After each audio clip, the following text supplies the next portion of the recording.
प्यारे बच्चों और दोस्तों, एक बार फिर से आप लोगों के सामने रीजनिंग के बहुत ही इंपॉर्टेंट और शानदार वीडियो लेकर इस वीडियो में दोस्तों हर बार की तरह टॉप 20 क्वेश्चन को सॉल्व करने वाले हैं। ये जो आपके टॉप 20 क्वेश्चन एसएससी, अल्प, NTPC, CTET, RPF, people, police constable और भी बहुत सारे जो गवर्नमेंट आपके एग्जाम या फिर इंट्रेंस के एग्जाम होते हैं उन्हीं में पूछे जाते हैं। तो लगभग हर चैप्टर से यहाँ पे क्वेश्चन देखने को मिलेंगे, ईजी भी देखने को मिलेंगे और हार्ड लेवल के भी क्वेश्चन देखने को मिलेंगे। यहाँ पर सीटिंग अरेंजमेंट का क्वेश्चन, ब्लड रिलेशन का क्वेश्चन, दिशा दूरी का क्वेश्चन, एज प्रॉब्लम के क्वेश्चन, यहाँ पर कोडिंग डिकोडिंग का क्वेश्चन दिख रहा है, शब्द एनोलॉजी, नंबर एनोलॉजी, मिसिंग संख्या से रिलेटेड क्वेश्चन, हर टाइप से गणितीय संक्रिया क्वेश्चन, हर चैप्टर से क्वेश्चन देखने को दोस्तों मिलेंगे। लास्ट तक बने रहेगा, ये वीडियो बहुत ही इंपॉर्टेंट होने वाली है। ये पार्ट 9 है दोस्तों। अगर आप हमारे चैनल पेज पे जाएंगे तो वहाँ पे आपको 100+ वीडियो देखने को मिलेंगी और हर वीडियो अपने आप में बेस्ट है। तो चलिए देरी न करते हुए स्टार्ट करते हैं अपने पहले क्वेश्चन से। पहला क्वेश्चन है कोडिंग डिकोडिंग का क्वेश्चन। कह रहे यदि कूट भाषा में ACNE को 3, 7, 29, 11 लिखा जाता है तो बॉयल को कूट होगा, यानी बॉयल को उसी कूट भाषा में क्या लिखा जाएगा, इसके कहने का मतलब ये है। तो पहले हम देखेंगे कि ACNE को लिख क्या रहा है। आप कहेंगे कि ACNE को लिख रहा है 3, 7, 29, 11। अब ये 3, 7, 29, 11 लिख रहा है तो हम देखेंगे कि ACNE में अल्फ़ाबेट कितने हैं, आप कहेंगे 4 है। और 3, 7, 29, 11 जो लिखा हुआ है, जैसे यहाँ पर कामा दे करके, तो यहाँ पर संख्याएं भी 4 लिया, यानी 1 के बदले 1, यानी A के बदले 3, C के बदले 7, N के बदले 29, E के बदले 11। अब ये कैसे आया है? अगर आपको नंबरिंग याद है A to Z serial wise, A to Z 1 से लेकर 26 तक, तो आपको पता होना चाहिए कि कैसे आता है, नंबर वाला खेल कैसे खेला जाता है। तो यहाँ पर चूंकि A पहली पोजीशन पर आता है लेकिन इसके बदले 3 दिया हुआ है, ये बड़ा मैटर है। इसी तरीके से C तीसरी पोजीशन पे आता है, इसके बदले 7 दिया हुआ है। N 14वीं पोजीशन पे आता है, इसके बदले 29 दिया हुआ है। E 5वीं पोजीशन पे आता है, इसके बदले 11 दिया है। तो बात समझ में नहीं आ रही है। अगर एक में हम +2 जोड़ें तो चलिए 3 आ जाएगा, 3 में +4 जोड़े तो चलिए 7 आ जाएगा, लेकिन फिर 14 में तो बहुत ज़्यादा 15 जोड़ना पड़ रहा है, तो कोई लॉजिक भी नहीं बन रही है। तो इस तरीके से सोचते हैं। देखिए A होता है पहली पोजीशन पे, 1 लिख लेते हैं, ए वाला पहले मैटर सॉल्व कर लेते हैं। जैसे A है, A होता है दोस्तों पहली पोजीशन पे, इसमें हम क्या करेंगे, 2 का गुणा करेंगे और 1 जोड़ देंगे। तो आप कहेंगे कि चलिए 3 आ गया, 3 आ गया। इसी तरीके से C जो होता है वो होता है तीसरी पोजीशन में, इनमें भी सेम वही काम करेंगे, 2 का गुणा करेंगे और 1 जोड़ देंगे, तो 3 दूना के 6, 1 7 हो जाएगा। देखिए लॉजिक क्या लग रही है इसमें, 2 का गुणा करना है, 1 जोड़ना है। इसी तरीके से N जो होता है वो होता है दोस्तों कौन सी पोजीशन, 14वीं पोजीशन में भी 2 का गुणा करेंगे और 1 जोड़ देंगे, 14 दूना के 28, 1 29 हो जाएगा। इसी तरीके से E है आपका, E होता है 5वीं पोजीशन पे और इसमें भी हम क्या करेंगे, 5 में 2 का गुणा करके 1 जोड़ देंगे, तो 5 दूना 1 10, 1 11 हो जाएगा। 3, 7, 29, 11 आ गया। सेम यही काम हमें बॉयल में करना है, किसमें, बॉयल में। तो अभी फटाफट कर लेते हैं। जैसे B होता है दूसरे पे, B दूसरे स्थान पे होता है, इसमें भी 2 का गुणा करके 1 जोड़ लेंगे, तो हो जाएगा 2 दूना के 4, 1 5। इसी तरीके से O होता है दोस्तों चौथे स्थान पे, 15 पे, 15 में 2 का गुणा जो करेंगे और 1 जोड़ लेंगे, 15 दूना के 30, 31 हो जाएगा। इसी तरीके से I है, I होता है 9वें स्थान पे, 9 में भी 2 का गुणा करेंगे प्लस 1 जोड़ देंगे, 9 दूना के 18, 1 19 हो गया। और L होता है दोस्तों 12वीं पोजीशन पे, 12 में भी 2 का गुणा करके प्लस 1 कर लेंगे, 12 दूना के 24, 1 25 हो गया। आपका बना क्या, 5 31 9 25, 5 31 9 25, 5 31 19 25, सॉरी 9 नहीं, यहाँ पे 19 है, ये वाला 19 था।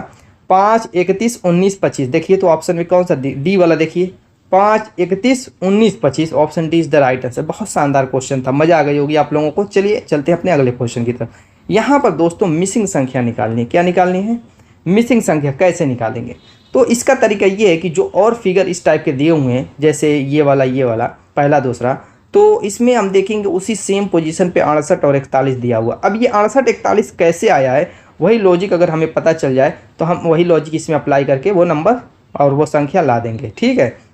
तो चलिए बाहर बार जो दिए हुए नंबर 1 2 3 4, इन्हीं की हेल्प से आएगा, ये तो 100% कन्फर्म है, इसमें कोई डाउट नहीं है।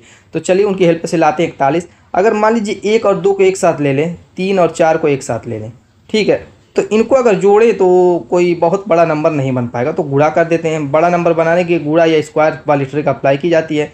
तो यहाँ पर देखिए 2 एकन्ने 2 और 2 एकन्ने 2 हो जाएगा और ये चाहते हैं 12 हो जाएगा। अगर इनको हम आपस में जोड़ दें गुणा करके तो 14 हो जाएगा, लेकिन आ रहा है 41, आ क्या रहा है 41, बीच में आ क्या रहा है, इसके बदले 41। तो 41 14 से 41 बना तो बिल्कुल आसान मुझको लग रहा है। आप कहेंगे वो कैसे, मैं कहूँ कि 14 के अंकों को पलट दीजिए, 41 नहीं बन जाएगा, 1 की जगह 4, 4 की जगह 1, इस तरीके से पलट दीजिए, हो गया काम। सेम अप्लाई करते हैं यही ट्रिक इसमें। जैसे यहाँ पर 5 6 है तो 5 6 का गुणा कर देते हैं, ठीक है, और प्लस बना देते हैं। और उसके बाद क्या दिया हुआ है नीचे इस वाले में, सेम पोजीशन वही लेंगे, सेम जैसे करेंगे सेम ये नहीं कि इसमें जो है 1 2 को लिए तो इसमें 6 8 को ले लें, नहीं ऐसी गलती नहीं करनी है। जिस जिस पोजीशन वाले को जैसे जैसे किए वैसे वैसे करना है, नंबर का हेरा फेरी कहीं नहीं होगी। अब इस तरीके से 7 8 नीचे वाले को लेंगे, जैसे 3 4 को लिए थे तो 7 × 8 कर लेंगे, ठीक। तो 56 30 हो जाएगा और 7 वाले 56 हो जाएगा, और ये 5 3 8 86 हो जाएगा, और इसको अंकों को पलट देंगे तो 6 इधर आ जाएगा, 8 इधर जाएगा तो 68 हो जाएगा। देखिए बीच वाला नंबर मिल गया। अब तो आइए आप लोगों के लिए दोस्तों इसका आंसर आपको कमेंट करना है, ठीक है। तो जिसका आंसर आता रहेगा उसका भी आंसर कमेंट कर दीजिएगा, वो बाद में हमारे जो है बताए अनुसार जो आंसर आएगा उससे मैच कर लीजिएगा। क्लियर। चलिए यहाँ पर क्या करें, सही क्रम में व्यवस्थित कीजिए। तो सही क्रम में व्यवस्थित करने वाला जो रहता है उसमें करना क्या रहता है, आपको छोटे से बड़ी संख्या की तरफ बढ़ना है, या फिर जो है आरोही अवरोही क्रम में जैसे घटते या बढ़ते क्रम में बढ़ना रहेगा, या स्टार्टिंग से एंडिंग पॉइंट यानी जहाँ से शुरू हुआ है और जहाँ ख़त्म होगा, इस तरीके का एक सीरियल क्रम बनता है। फॉर एग्जांपल जैसे अगर आप पेड़ उगाते हैं तो पहले बीज डालेंगे, बीज से पौधा बनेगा, पौधा से जो है पेड़ बनेगा, पेड़ से क्या होगा उसमें फूल लगेगा, उसके बाद फल लगेगा। तो इस तरीके का एक प्रोसेस सीरियल क्रम में चलता है। तो वही सीरियल कोई भी चीज़ दे दे तो उसी हिसाब से आपको सोचना है।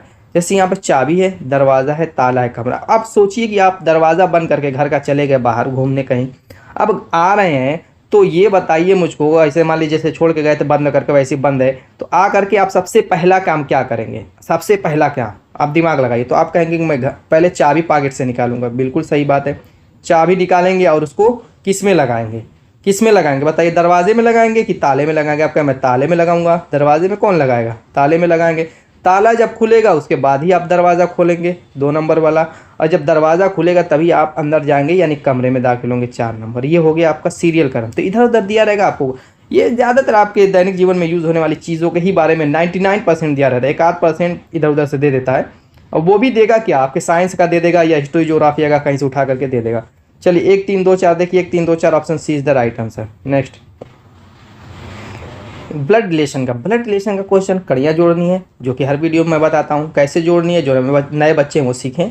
कह रहा है कि MP का पुत्र है, जैसे मैं कर रहा हूँ वैसे ही आपको करना है। इस तरीके से एरो दिखाएंगे, जो जिसका कहेगा उस एरो की दिशा उधर रहेगी। जैसे कह रहा है MP का पुत्र है, तो यहाँ पर हम पुत्र लिख देंगे, तो ये एरो दर्शा रही है कि MP का पुत्र है। अगर हम ऐसे एरो बना देते, मुख इधर कर देते, तो क्या MP का पुत्र लगता, ऐसा लगता PM का पुत्र है। तो इन सारी चीज़ों का हमें ध्यान देना। आगे QO की पौत्री है, आगे कह रहा है Q जो है वो O की क्या है, पौत्री है। चलिए ठीक है, यानी पोती, आप समझ रहे होंगे।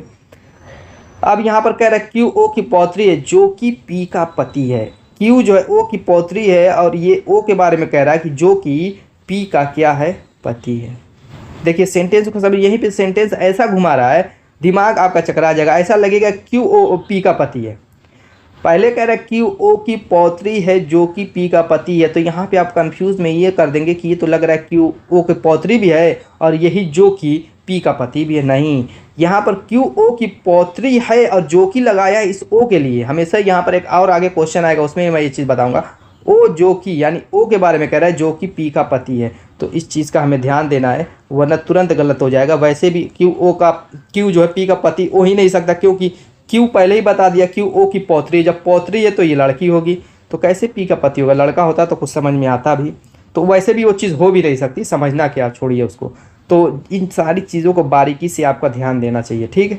तो अब जो है P पति है, तो इससे ये पता चल O पति है तो O पॉजिटिव होगा, पुरुष को हम P पॉजिटिव लिखते हैं, स्त्री को माइनस लिखते हैं, ठीक है, निगेटिव। आगे कह रहे हैं MO से किस प्रकार संबंधित। अब M इस O से किस प्रकार संबंधित है, ये क्वेश्चन, यानी MO का क्या लगेगा। देखिए 2 तरीके से सोचते हैं, कुछ सोचेंगे MO से किस प्रकार संबंधित है यानी OM का क्या लगेगा। नहीं, ऐसी बात नहीं है। जब कह रहे हैं MO से किस प्रकार संबंधित, मतलब MO का क्या लगेगा। अब यहाँ से रिलेशन निकालते हैं, देखिए कैसे निकलेगा चुटकी में। जब पहले कह दिया कि MP का पुत्र है और O पति है P का, यानी ये दोनों P और O क्या है, पति पत्नी हो गए।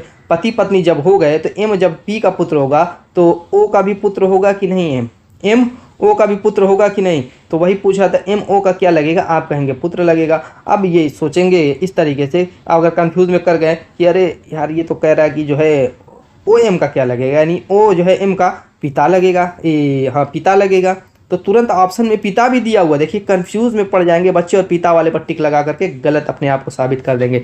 तो इन सब चीज़ों का ब्लड रिलेशन में बहुत ज़्यादा बारीकी से ध्यान देना है। क्वेश्चन में कुछ नहीं रहता, इसी में कन्फ्यूज़न करके आंसर गलत लेते हैं, ठीक है। तो MO का क्या लगेगा, इस पर ध्यान देना है। तो ये कामा का और इन सारी चीज़ों का ध्यान देकर ही पढ़ना है। नेक्स्ट, इसीलिए मैं हर चीज़ें मैं जानता हूँ कहाँ पे गलती करते हैं बच्चे, इसीलिए हर चीज़ मैं बता रहा हूँ बारीकी से। दिशा और दूरी का क्वेश्चन है, तो इसमें थोड़ा सा दिशा और दूरी का ज्ञान ले लेते हैं। दाईं साइड पूरब होगा, बाईं साइड पश्चिम होगा, नीचे दक्षिण होगा, ऊपर उत्तर होगा। ठीक है, चलिए। कह रहा राम पूरब की ओर 2 किलोमीटर, फिर वह दक्षिण की ओर मुड़ता है और 6 किलोमीटर चलता है। पहले कह रहा राम पूरब की ओर, कहाँ, मान लीजिए कि राम यहाँ पे था, कह रहा है कि पूरब की ओर पहले 2 किलोमीटर चलता है, पूरब उधर ही है, अभी मैं बता चुका हूँ। फिर दक्षिण की ओर मुड़ता है, कह रहा है कि फिर दक्षिण की ओर मुड़ता है और 6 किलोमीटर चलता है। दक्षिण नीचे है तो दक्षिण की ओर मोड़ेंगे और 6 किलोमीटर चलाएंगे। वो फिर पूरब की ओर मुड़ता है और 2 किलोमीटर चला। फिर कह रहा है पूरब की ओर मुड़ा है तो पूरब की ओर फिर मोड़ेंगे और कह रहा है 2 किलोमीटर फिर चलता है।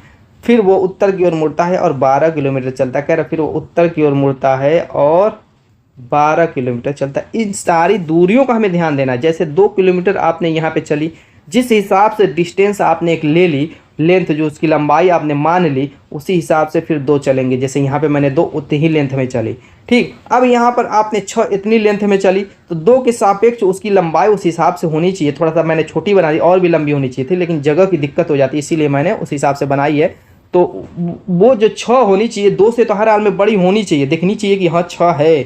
ठीक है, अब जब 12 को हम ये खींच रहे हैं तो उस हिसाब से होनी चाहिए जो कि 6 की डबल लगे, 6 की डबल लगे। तो इन सारी चीज़ों का ध्यान, ये नहीं कि अब यहीं तक जो है 12 को खींच करके छोड़ दें तो हो जाएगा आंसर आपका गलत, समझ ही में नहीं आएगा। जब आप डायग्राम अभी आगे का जो काम है वो करेंगे तो आगे क्या कह रहा है, वो आरंभिक बिंदु से कितनी दूर पर है। आरंभिक बिंदु यानी यहाँ पे, पहुँच कहाँ गया, यहाँ पे, तो ये दूरी पूछ रहा है। ये दो दोस्तों क्या है, एक कड़ जैसा दिख रहा है। तो कड़ जैसा कब दिखेगा, जब यहाँ पर एक डायग्राम हम एक रेखा और खींच देंगे, इस तरीके से पूरी एक त्रिभुज बन गया। अब वो त्रिभुज कौन सा बना हुआ है, देखिए मैं पूरा लाइनिंग इसका ब्लू कलर का दिखा रहा हूँ। ये आपका एक त्रिभुज बन गया और ये आपका समकोण हो गया।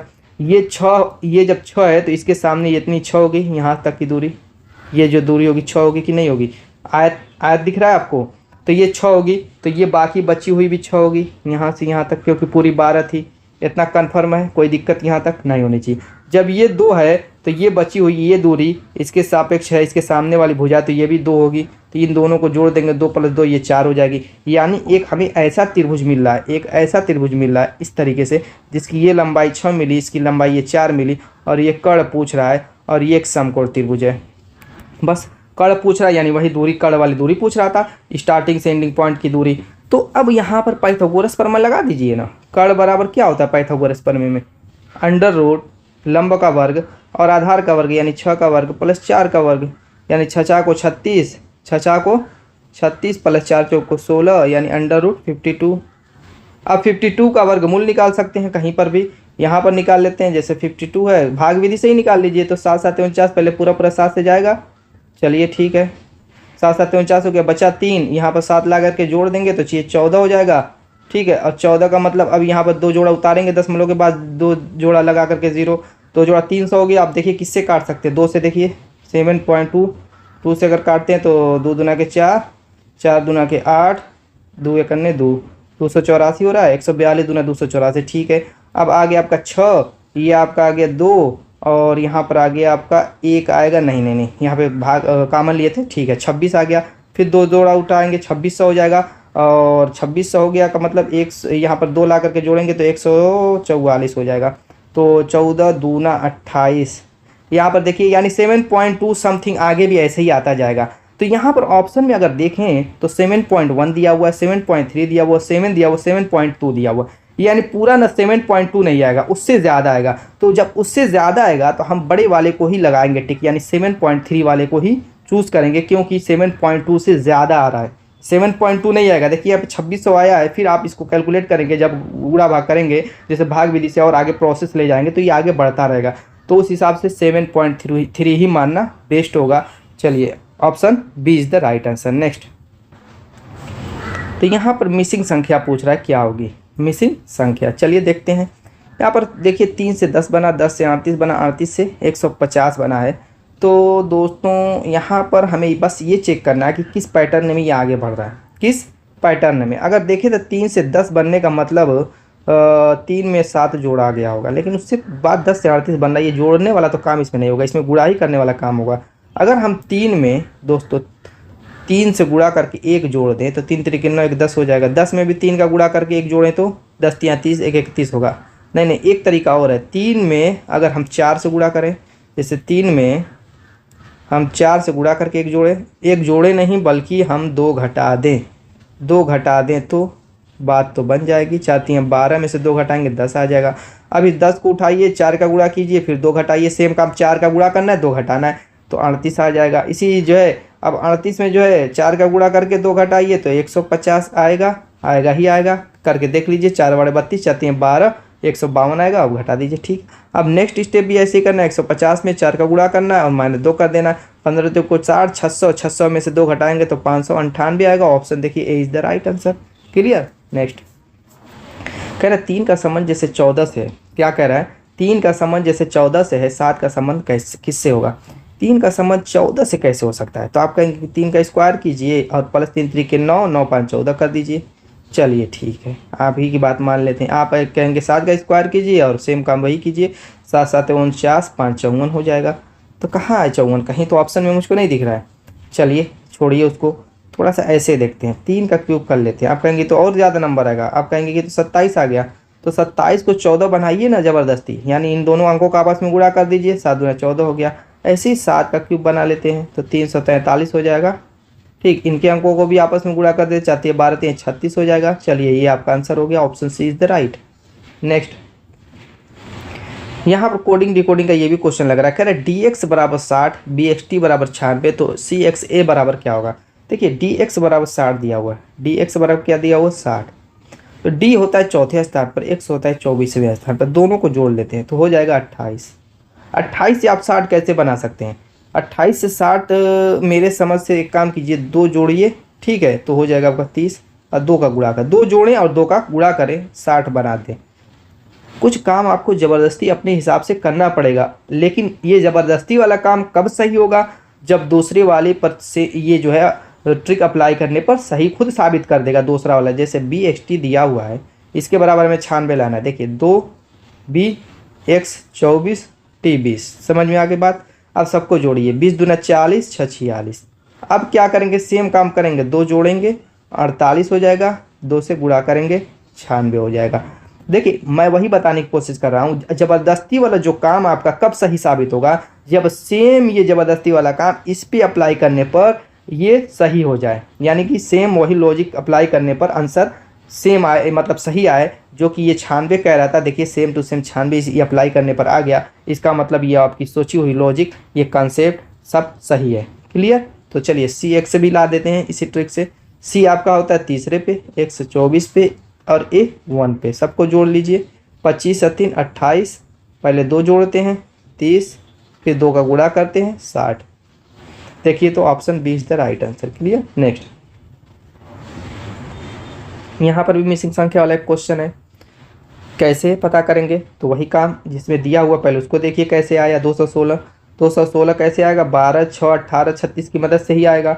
तो अगर हम यहाँ पर देखें तो 12 6 का 72 होगा, और ये नहीं ऐसे बात नहीं बनेगा। सबको जोड़ दें तो 12 6 18 दूना 36 दूना 72 आ रहा है, तब भी 72 आ रहा है। चलिए 72 आ रहा है तो 72 से तो हम बना ही सकते हैं, 3 गुना कर दीजिए, 3 दूना के 6 7 1 21, यानी जोड़ने के बाद 3 गुना करना है। तो इसमें देखिए 25 और 30 दोस्तों 55 हो जाएगा, 55 10 65 10 75 77 हो गया। 77 का 3 गुना कर देते हैं, 3 7 21, 3 7 21 और 2 23, 231 है क्या ऑप्शन में, नहीं है। इसका मतलब ये काम नहीं करेगा। चलिए एक और तरीका उसको अप्लाई करके देख लेते हैं फटाफट।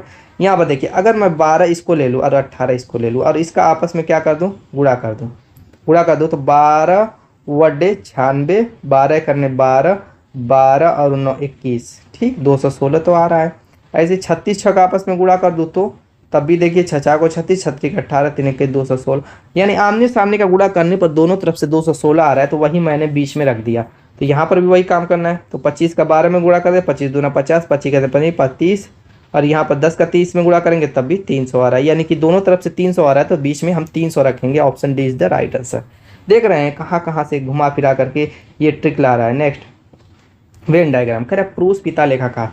देखिए प्रूस को मैं मान लेता हूँ मेल, पिता को मान लेता हूँ फादर, और लेखाकार को राइटर डब्लू, ठीक। अब यहाँ पर दोस्तों हमें ये देखना है प्रूस पिता में संबंध क्या है, पिता लेखाकार में संबंध क्या है, प्रूस लेखाकार में संबंध क्या है। इन तीनों में आपस में जो संबंध होगा उसी हिसाब से हम डायग्राम बना देंगे। देखिए जितने भी पुरुष होते हैं वो सभी पिता नहीं होते, क्योंकि बहुत पुरुष ऐसे हैं जिनकी शादी नहीं होती, जिनके बच्चे नहीं होते, वो पिता बन ही नहीं सकते। तो हम ऐसे इसको करेंगे, जितने भी पिता होते हैं, जितने भी फादर होते हैं, वो सभी के सभी क्या होते हैं, पुरुष होते हैं, यानी मेल होते हैं। ये तो कन्फर्म है, जितने भी पिता होंगे वो मेल ही होंगे, ऐसा तो है नहीं कि कुछ और स्त्री होंगे या गे होंगे। तो अब बचा हुआ राइटर। अब यहाँ से सोचिए, देखिए पुरुष लेखाकार होते हैं लेकिन सभी नहीं होते, कुछ औरतें भी होती हैं। इसी तरीके से पिता लेखाकार होते हैं लेकिन सभी नहीं होते, कुछ माएँ भी लेखाकार होती हैं। यानी दोनों थोड़े थोड़े होते हैं। तो जब थोड़े थोड़े दोनों लेखाकार होते हैं तो दोनों का हिस्सा थोड़ा थोड़ा ऐसे मिलाएंगे और राइटर में यूं मिला करके बना देंगे, हो गया काम। Option B is the right answer. Clear. Next कह रहा माली का संबंध जैसे खुरपी से है, यानी माली खेत में काम करता है, जो फुलवारी होती है तो उसमें वो खुरपी का यूज़ करता है खन्ने कोड़ने के लिए। ऐसे ही सर्जन जो होता है, डॉक्टर जो सर्जन होता है, वो किसका यूज़ करता है, किस औजार का यूज़ करता है। तो सर्जन का काम क्या, ऑपरेशन करने वाला। तो ऑपरेशन के लिए किसका यूज़ किया जाता है, स्केलपल का किया जाता है, तलवार का किया जाता है, छेनी का किया जाता है या पिन का किया जाता है। तो स्केलपल का किया जाता है। किसका, स्केलपल, क्योंकि तलवार आप जानते ही हैं किस काम में आता है। छेनी भी आप जानते ही हैं, छेनी जानते हैं, वो जो सीमेंट वगैरह फोड़ने के लिए या ईंट वगैरह फोड़ने के लिए मजदूर इस्तेमाल करते हैं। पिन आप जानते हैं, पिन बताने की ज़रूरत ही नहीं है। तो स्केलपल होता है जो डॉक्टर के पास होता है, आप जाएंगे देखेंगे, उसको स्केलपल बोलते हैं। नेक्स्ट यहाँ पर डाइस, डाइस ओपन डाइस। पहले मैं इसकी ट्रिक बता देता हूँ, उसके बाद अभी क्वेश्चन पढ़ेंगे। देखिए इसमें वर्क कैसे करता है ओपन डाइस, बस वही जान जाइए। यहाँ पे अगल बगल मान लीजिए एक 8 है, 5 और 6। जो सीधा सीधी लाइन रहती है, ये सीधी सीधी जो लाइन है, इसमें पहले वर्क कैसे करेगा, ये एक छोड़े एक, यानी पहला तीसरे के अपोजिट, दूसरा चौथे के अपोजिट, और अगल बगल वाला एक दूसरे के अपोजिट। जो एक दूसरे के अपोजिट जब हो गए तो कभी भी बगल वाले फेस पे बंद करने पर नहीं आएंगे, बस यही दिमाग में बैठा लीजिएगा। जो जिसके अपोजिट है बंद करेंगे डाइस को, ओपन डाइस को जब हम क्लोज करेंगे तो कभी भी उसके बगल वाले फेस पे नहीं आएगा। अभी इस क्वेश्चन को करेंगे कैसे बगल वाले फेस पे नहीं आएगा, समझ में आ जाएगा। पहले क्वेश्चन पढ़िए। कह रहा दी गई शीट को मोड़कर एक घन बनाया जाता है, तो निम्न में से कौन सी आकृति बनाना संभव नहीं है। देखिए इस पे ध्यान दीजिएगा, नहीं है कह रहा है नहीं है कह रहा है। तो चलिए यहाँ पर हैश जो है अल्पविराम के अपोजिट, डॉलर जो है एट द रेट आपके अपोजिट, एंड जो है परसेंटेज के अपोजिट। अब जब एक दूसरे के अपोजिट जो उसके बगल वाले फेस पे नहीं आएगा, जैसे डॉलर है तो डॉलर के बगल में उसके अपोजिट वाला एट द रेट ऑफ नहीं आना चाहिए, ये वाला बिल्कुल नहीं है। चलिए बात बन गई। एंड यहाँ पर है तो एंड के अपोजिट परसेंटेज नहीं आना चाहिए। देखिए परसेंटेज यहाँ पर है, बिल्कुल सही है, नहीं है। अल्पविराम है, अल्पविराम के अपोजिट हैश नहीं आना, हैश है तो उसके बगल वाले फेस पे हैश भी नहीं है। ये बनेगा तो हमें वो चूज़ करना है जो नहीं बनेगा, इस चीज़ का हमें ध्यान देना। चलिए आगे, यहाँ पर परसेंटेज है तो उसके बगल में देखिए एंड नहीं आना चाहिए, एंड क्योंकि उसके अपोजिट है, कहीं पर भी नहीं है। एंड हैश है और एट द रेट ऑफ है, चलिए ठीक है। अब यहाँ पर हैश है तो उसके बगल में अपोजिट होता है अल्पविराम, तो अल्पविराम उसके बगल में नहीं है, चलिए ये भी ठीक है। एट द रेट आपके अपोजिट डॉलर होना चाहिए, नहीं है, बिल्कुल सही है, यानी ये भी बनेगा। तो हमें ये भी नहीं चूज़ करना है, हमें तो वो चूज़ करना है जो नहीं बनेगा, जो रूल को फॉलो ना करे वही नहीं बनेगा। तो यहाँ पर देखिए हैश है और इसके बगल में अल्पविराम दे दिया, हालांकि अल्पविराम हैश के अपोजिट है। यहाँ पर फिगर में देखिए एक दूसरे की अपोजिट है तो उसके बगल वाले फेस पे आ गया, इसका मतलब ये नहीं बनेगा। तो यही आपको टिक लगा देना, क्योंकि वही पूछ रहा था जो नहीं बनेगा। समझ में आ गई कैसे ये ट्रिक काम करती है। क्लियर। नेक्स्ट कह रहे निम्न रेखा चित्र को देखें और ज्ञात करें कि कितने विद्यार्थी न तो गणित और न ही अंग्रेजी को पसंद करते हैं। तो ये अगर आयत को देखें, ये इस आयत वाले हिस्से को, तो ये गणित वाले को दर्शा रहा है, किसको, गणित को। और इस सर्किल को देखें, ये सर्किल जो है ये अंग्रेजी को दर्शा रहा है। तो वो हिस्सा पूछ रहा है कि जो गणित और न सर्किल दोनों को न दर्शाए। तो अब न आयत में जो घिरा हुआ है और जो सर्किल से घिरा हुआ हिस्सा है, उनमें जितने भी संख्याएं देखने उनको हमें चूज ही नहीं करना है, बल्कि उसको हमें गायब कर देना, क्योंकि इनको हमें नहीं लेना। कह रहा है कि उन बच्चों को चुनना, उन विद्यार्थियों को चुनना जो न तो गणित ही और न ही अंग्रेजी को पसंद करते। तो बचा हुआ कौन है, सिर्फ 21, यानी option D is the right answer. Next ये बहुत इजी क्वेश्चन रहता है उस टाइप का, जो डायग्राम का क्वेश्चन रहता है ना वो बहुत इजी होता है, उसमें कुछ रहता नहीं, सेकंडों में आप सॉल्व कर लेंगे। ये क्या कह रहा है, उस विकल्प आकृति का चयन करें जो दी गई आकृति में अंतर्निहित, इस पे ध्यान दीजिए, घुमाने की अनुमति नहीं है। अब इस पे आप फिगर को आँख नाक कान और सब कुछ खोल करके अपने दिमाग में इसको छाप लीजिए, इसमें कौन कौन से इसके अंदर फिगर बने हुए हैं उस पर ध्यान दीजिए। ध्यान दे लिए, चलिए इतना 2-3 ही सेकंड ध्यान देना है, टाइम काफ़ी है। अब यहाँ पर देखिए, क्या ये एरो इसमें है, आप कहेंगे कि बिल्कुल नहीं है। क्या ये षटभुज इसमें है, आप कहेंगे कि बिल्कुल है। वो कैसे, आप कहेंगे कि ये देखिए ये आपका षटभुज है। तो यही पहला बी ही सही हो गया। फिर चलिए आगे देखते हैं। ये कहेंगे कि आपका कमेंट वाला है, बिल्कुल नहीं है। आप कहेंगे कि ये तो डी वाला है इसमें, मैं कहूँगा कि कैसे डी वाला, आप कहेंगे कि तुरंत ऐसे बनाएंगे, देखिए ऐसा ही है डी वाला, ऐसा ही है। अरे बच्चों वही तो मैं बताने की कोशिश कर रहा हूँ। ये पहले कह रहा घुमाने की अनुमति नहीं है, और जब तक इसको घुमा करके सीधा नहीं करेंगे ऐसे, तब तक ये आ करके इससे अंतर्निहित नहीं होगा। तो इसमें घुमाना है नहीं तो ये हो ही नहीं सकता। तो सिर्फ ये जो षटभुज है वही था। क्लियर। नेक्स्ट, हर चीज़ पे ध्यान देना है दोस्तों, इसी में आंसर गलत होते हैं। आगे कह रहा है लड़कों की एक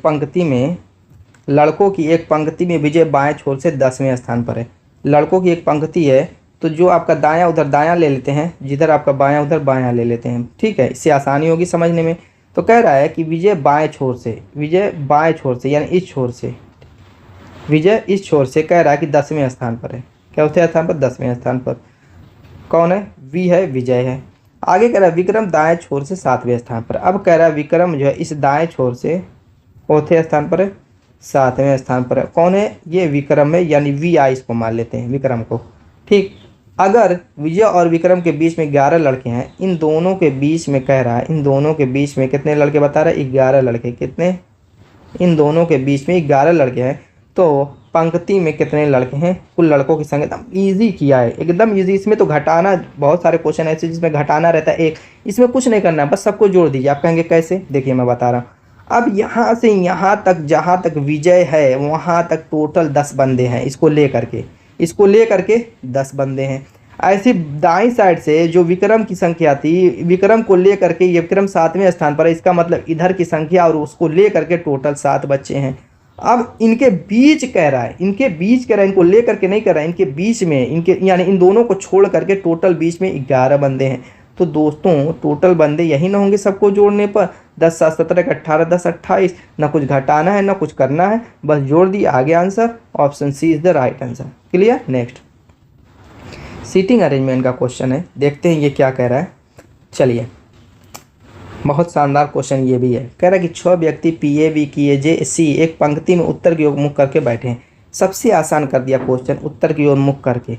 उत्तर की ओर जब मुख करके कहा है तो जिधर आपका दायां उधर ही दायां होगा, और जिधर आपका बायां उधर ही बायां होगा। यही फ़ायदा होता है, उत्तर की तरफ मुख करके दिया रहता है। बाकी अगर दक्षिण पूर्व पश्चिम करके दे देता है तो उसको फिर हमें घुमा करके सही करना पड़ता है, मानना पड़ता है, उत्तर उसको बनाना पड़ता है। ठीक है, तो सारे झंझट से इसमें आप बच गए हैं। उस टाइप का भी क्वेश्चन रहता है, एक आध वीडियो में मैं कराया हूँगा, तो जा करके वीडियो को देखेंगे, वहाँ पे कहीं मिल जाएगा।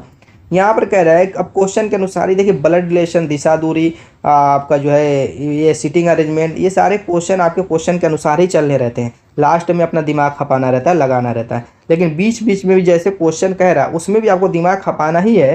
कैसे खपाना है वो मैं बता रहा हूँ। देखिए कह रहा है आगे कि सी वी के तुरंत बाईं ओर है। सी कह रहा है सी वी के तुरंत बाईं ओर। अगर हम वी को यहाँ पर रखेंगे तभी इसके बाईं ओर तुरंत सी आएगा। आएगा कि नहीं आएगा? बाईं ओर देखिए, बायां किधर है? इधर है। तो तुरंत जब कहेगा इसका मतलब इसके एकदम पड़ोस में चिपका हुआ होगा। सी वी के बाईं ओर है, तुरंत बाईं ओर है, मतलब एकदम चिपका हुआ है।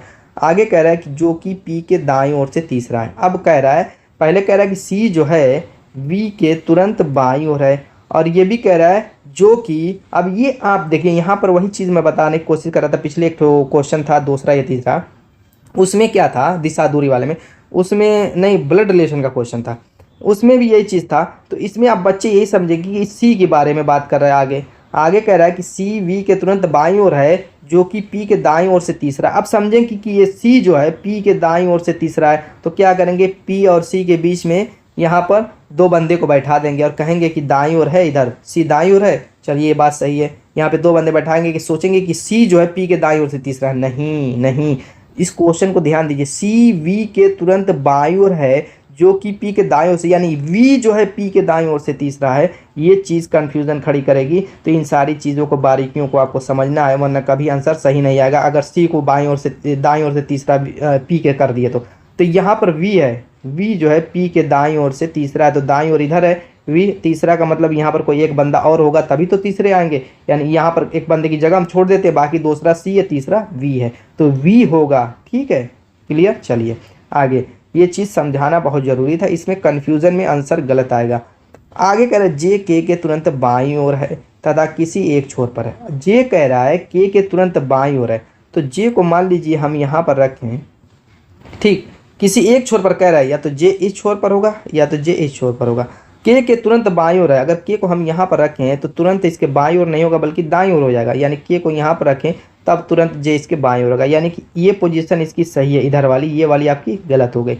ठीक है, तो इस तरीके से चेक किया जाता है किधर रखना है किधर नहीं रखना है। और ये भी कह रहा था कि जे किसी एक छोर पर है तो जे बाएं छोर पर आ गया। अब कह रहा है कि ए के तुरंत बाईं ओर कौन है, ए कहाँ है, ए का तो पता ही नहीं है। तो दोस्तों जो आपने पी की जगह स्थान छोड़ा था ये वाला, यहीं पे हम ए को रख देंगे क्योंकि ये एक स्थान खाली था। तो ए के क्या करे तुरंत बाईं ओर, तो ए का बायां इधर है और तुरंत बाईं ओर यहाँ पर पी है। Option B is the right answer. मजा आई। नेक्स्ट यहाँ पर दोस्तों गणितीय संक्रिया क्वेश्चन, मैंने हर क्वेश्चन को थोड़ा सा हाई क्वालिटी का ही रखा, कुछ ही क्वेश्चन ईजी होंगे। इस टाइप के क्वेश्चन को गणितीय संक्रिया के बहुत ईजी क्वेश्चन होते हैं, मैं सोचा कि वो तो आपको पता ही होगा, तो थोड़ा सा हाई क्वालिटी का हाई लेवल के क्वेश्चन करा दिए जाएँ। चलिए देखते हैं क्या कह रहा है। कह रहा है यदि ग्रेटर निरूपित करे प्लस को, लेस निरूपित करे माइनस को, प्लस निरूपित करे भाग को, कैप निरूपित करे गुणे को, माइनस निरूपित करे बराबर को, गुणा निरूपित करे ग्रेटर को तथा बराबर निरूपित करे लेस को, तो निम्नलिखित में से कौन सही कथन का चयन कीजिए। अब इनमें बारी बारी से हमें चेक करना है चिन्हों को बदल करके, जो बदलने के लिखा है। देखिए यहाँ पर पहले वाले को 13 संख्या लिखेंगे, ग्रेटर है, ग्रेटर कह रहा है प्लस को निरूपित करे तो प्लस लिख लेंगे। ठीक, 7 है 7 लिख लीजिए, लेस कह रहा है माइनस को निरूपित कर रहा है तो माइनस लिख लीजिए, 6 लिख लीजिए। प्लस आ गया, प्लस निरूपित कर रहा है भाग को तो भाग बना लीजिए, 2 लिख लीजिए। अब बराबर निरूपित कर रहा है लेस को, लेस बना लीजिए 3, और कैप किसको निरूपित कर रहा है गुणे को, गुणा बना लीजिए 4। अब बोर्ड मास रूल लगा के सॉल्व कर लीजिए, पहले भाग दे लेते हैं तो 2 3 6 3 हो जाएगा, और यहाँ पे 13 7 20 हो जाएगा। अब 20 और ये चिन्ह माइनस था माइनस बना लेंगे, और यहाँ पर लेस दैन, यहाँ पर गुणा है तो चाहते हैं 12 गुणा कर लेते हैं, यानी 17 इज लेस दैन 12 हो जाएगा। क्या 17 12 से छोटा है? बिल्कुल नहीं, तो ये गलत हो गया। जो कि सही होगा वही सही साबित हो जाएगा, बस वही आपका आंसर भी सही होगा। अब यहाँ पर देखिए 9 है, 9 लिखेंगे, ग्रेटर का मतलब प्लस लिख लेंगे, फिर 5 है, फिर ग्रेटर का चिन्ह दिया हुआ है तो ग्रेटर की जगह फिर प्लस बना लेंगे 4, फिर माइनस दिया हुआ है, माइनस निरूपित करा बराबर को बराबर बना लेंगे, फिर 18 दिया हुआ 18 लिख लेंगे, फिर प्लस आ गया, प्लस किसको निरूपित कर रहा है भाग को भाग बना लेंगे, फिर 9 आ गया, 9 के बाद फिर ग्रेटर आ गया, ग्रेटर आप जानते हैं प्लस को निरूपित कर रहा है 16 बना लेंगे। इतना आप कर सकते हैं, क्लियर। अब लेफ्ट और राइट दोनों साइड क्योंकि बराबर दे दिया है तो राइट और लेफ्ट दोनों को हम सॉल्व कर लेंगे बोर्ड मास रूल से। तो इधर टोटल प्लस है तो जोड़ लीजिए, 9 दूना 18 हो जाएगा, और इधर क्या करेंगे पहले भाग लेंगे, तो यहाँ पर 9 दूना के 18 प्लस 16 हो जाएगा। ठीक है, तो इधर 18 हो गया, इधर भी 16 2 18 हो जाएगा, 18 बराबर 18 बिल्कुल सही बात है। Option B is the right answer. आगे हमें अब चेक करने की ज़रूरत ही नहीं पड़ेगी क्योंकि हमें बी सही मिल चुका है। नेक्स्ट इस प्रॉब्लम का क्वेश्चन कह रहे एक पिता और उसके पुत्र की आयु का योगफल 45 वर्ष है। मान लीजिए पिता की आयु x है, पुत्र की आयु y है, दोनों का योगफल कह रहा है कि 45 वर्ष है, दोनों को जोड़ दीजिए 45 बना दीजिए। आगे कह रहा है 5 वर्ष पहले उनकी आयु का गुणनफल, पिता की उस समय आयु का 4 गुना थी 5 वर्ष पहले, तो 5 वर्ष पहले पिता की आयु x - 5 रही होगी और पुत्र की आयु y - 5 रही होगी। 5 वर्ष पहले 5 5 घट के रही होगी।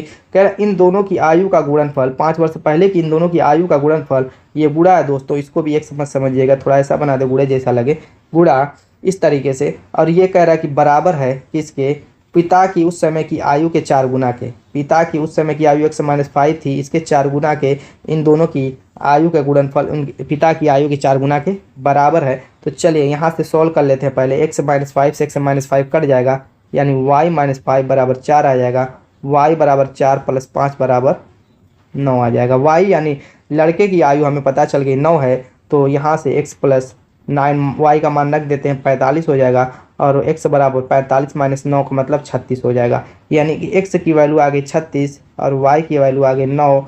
हमें पिता और पुत्र दोनों की आयु मिल चुकी है 36 और 9। वही पूछ रहा था, पिता तथा पुत्र की आयु क्रमशः है 36 और 9। Option C is the right answer. Clear. Next घड़ी का क्वेश्चन कह रहा है कि एक घड़ी प्रतिदिन 15 मिनट आगे बढ़ जाती है। प्रतिदिन की बात कर रहा है, यानी कि 24 घंटे में कितने मिनट आगे बढ़ जाती है, 15 मिनट एक घड़ी आगे बढ़ जाती है। कह रहा है कि इसे दोपहर 12 बजे सेट किया जाता है। दोपहर का मतलब 12 PM जो हुआ उसको हमने सेट कर दिया।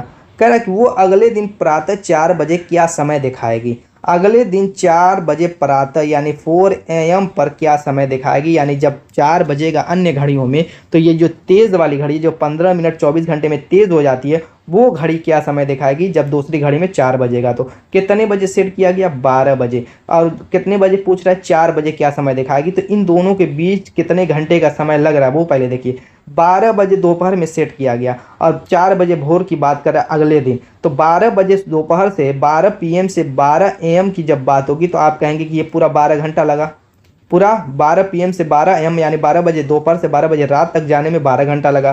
फिर 12 बजे रात से 4 AM तक आने में 4 घंटा लगा। यानी टोटल हो गए 16 आवर। यानी 16 आवर में अब ये घड़ी की कितना मिनट आगे बढ़ जाएगी वो हमें निकालना है। तो सबसे पहले हम एक काम करते हैं, 24 घंटे में 15 मिनट आगे बढ़ रही है तो 1 घंटे में देखना कितने मिनट आगे बढ़ेगी। तो 15/24 यानी कि 3 5 3 से काट लेते हैं, 3 5 15 और ये 3 × 24 यानी कि 5/8 मिनट आगे बढ़ जाएगी।